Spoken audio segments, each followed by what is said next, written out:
এবার রকেট লীলাবতীর সাথে বাজে ব্যবহার করায় লীলাবতীকে দেখা যাবে সে রকেটকে চিরতরে তার দল থেকে বের করে দিবে। বিস্তারিত জানতে সম্পূর্ণ ভিডিওটি দেখতে থাকুন। আসসালামু আলাইকুম প্রিয় দর্শক, সবার কি অবস্থা? হাজির হয়ে গেলাম দীপ্ত টিভির নিবেদিত বকুলপুর সিজন 2 এর 734তম পর্বে কী সব ঘটতে চলছে তার অগ্রিম খবর নিয়ে। এই পর্বটিকেও মিস করবে না, কারণ এই পর্বে আপনারা দেখতে পারবেন রকেটকে দেখা যাবে সেবার অনেক বেশি পার পেয়ে যাবে, সে নিজেকে রাজা মনে করবে এবং এক পর্যায়ে লীলাবতীর মুখে মুখে তর্ক করা শুরু করবে রকেট, এবং এগুলো লীলাবতী আর সহ্য করতে পারবে না। এবং এক পর্যায়ে লীলাবতী রকেটের গালে জোরে একটা থাপড় দেবে এবং রকেট বলবে, আপনার এত বড় সাহস, আপনি আমাকে মারলেন? তখন লীলাবতী বলবে, হ্যাঁ মারিছি, তারপরও তো তুই হচ্ছিস নির্লজ্জ, তারপর তো তুই আমার কাছ থেকে যাচ্ছিস না। আর এই কথা শুনে রকেট বলবে, আসলে আমি আপনার কাছ থেকে যাব না, আপনি আমার কাছ থেকে চলে যাবেন।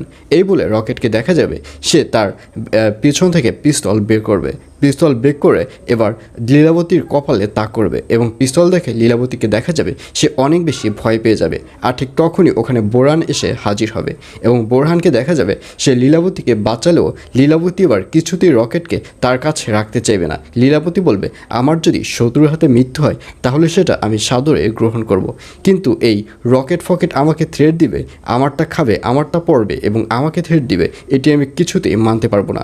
ওকে আজ থেকে আমি দল থেকে বাদ দিয়ে দিলাম, এটি বলতে দেখা যাবে লীলাবতীকে। আর অন্যদিকে এবার খলিল রকেটকে তার দলে নিয়ে নেবে, অর্থাৎ রকেটকে দেখা যাবে সেবার খলিলের দলে কাজ করা শুরু করবে। আর অন্যদিকে রুহি এবং উগান্ডাকে দেখা যাবে তারা দুজনে বসে বসে চাঁদ উপভোগ করতে থাকবে এবং তাদের দুজনের মনেই অনেক বেশি খুশি দেখা যাবে, কারণ তাদেরকে গুড্ডি সাহেব এবং দিবা প্রতিশ্রুতি দিয়েছে তারাই নাকি তাদেরকে বিয়ে দিয়ে দেবে। আর সেই বিয়ের আনন্দে রুহি এবং উগান্ডাকে দেখা যাবে তারা দুজনে বসে গান গাইতে থাকবে।